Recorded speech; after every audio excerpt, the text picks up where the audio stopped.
Здравейте! Днес ще ви покажа 3 идеи за прически в училище или за ежедневието. Нека да започваме.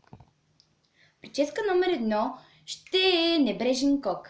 Аз най-често ходя с него и в къщи, и като излизам с приятели, и в училище. Така, първо трябва да сме си разресали косата и правиме една опашка. Една конска опашка. Вие ще си решите колко нависоко искате да ви е опашката. Сега ще си оправя за бабун. И след като сте си вързали на конска опашка, взимате опашката и почвате да я навивате. След като сте я навили, почвате да я правите ето така. И хващате просто с ластик. И ето ви един кок, който може да ходите в училище с него, да се разхождате и най-вече на мен вкъщи най-често ходя с него. Прическа номер 2. Така, прическа номер 2 ще е опашки. Разделете косата си на 2 равни части.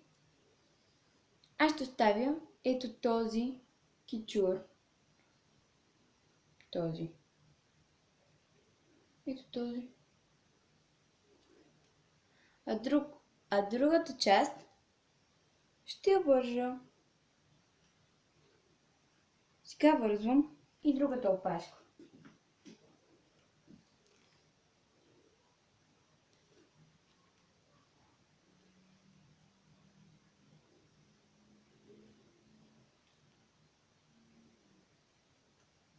Така, ето ги опашките. И този кичур може, ако искате, аз ще го оставя и ще го накъдря с маша. Така. И с помощта на маша, която изобщо още не е загряла, даже една частичка. Пресали там маша, аз не ги разрешавам, защото не обичам да работя. Аз ще си накъдря ето този. Опа. Кичур, но предварително аз си сложих маска за косата, както я подхранва с разни масла.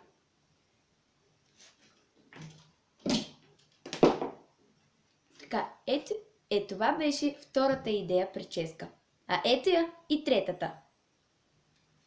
На мен третата прическа доста ми допада, защото аз обичам да съм с пусната коса.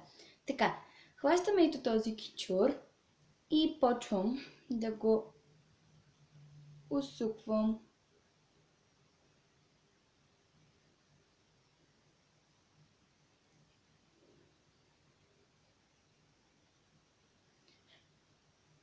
И го хващам с фиба.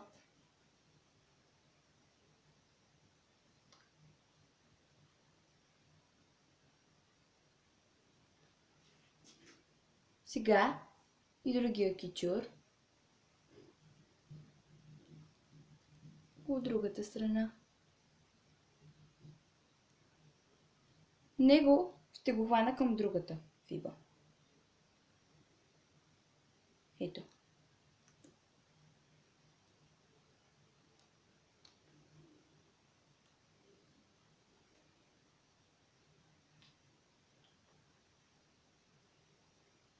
Секунда. И това беше третата прическа. Това са много лесни идеи, но аз през лятото най-много обичам да ходя с вързана коса, защото иначе ми е много топло. И сега точно ще си я вържа на един небрежен кок. Това беше от мен. Чао!